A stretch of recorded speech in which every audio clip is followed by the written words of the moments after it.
Udah berbulan-bulan nggak menstruasi, lalu periksa ke dokter, ternyata hormon prolaktinnya tinggi, Dok. Dibilang hiperprolaktinemia. Apa sih itu? Yuk kita bahas bersama saya Dr. Olive, spesialis OB/GYN. Nah, hiperprolaktinemia itu adanya kadar prolaktin dalam darah yang berlebihan. Nah, hal ini fisiologis apabila pada pasien yang sedang hamil atau lagi menyusui. Tetapi apabila pasien nggak hamil dan nggak menyusui, nah, ternyata menstruasinya juga nggak kunjung datang, itu memang bisa aja karena kadar prolaktin dalam darahnya ini tinggi banget. Nah, ini biasanya terjadi pada pasien yang memang misal minum obat-obatan. Beberapa obat-obatan bisa membuat kadar prolaktin menjadi tinggi.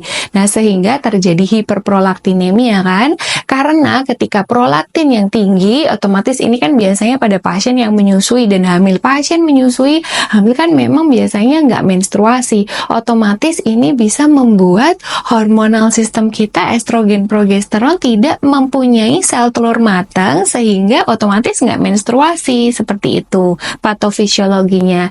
Nah, jadi kalau emang ternyata minum obat-obatan itu harus segera dihindari ya, supaya prolaktin menjadi normal lagi. Tapi bisa juga karena ada beberapa penyakit yang menyebabkan hipertiroidisme, misal Cushing syndrome, itu bisa membuat hormon prolaktin juga tinggi. Kadang-kadang PCOS pun bisa menyebabkan kadar prolaktin menjadi lebih tinggi.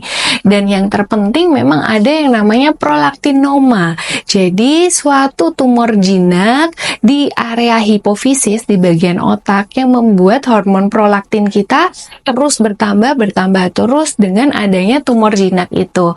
Nah, ini sebenarnya bisa diterapi. Memang tergantung ukuran. Ada beberapa yang memang besar banget, memang kita harus melakukan operasi. Tapi kalau emang masih kecil, kita bisa melakukan treatment aja dengan obat. Nah, tapi gimana tuh dok cara untuk taunya? Tetap untuk taunya biasanya kita kontrol ke dokter OB/GYN.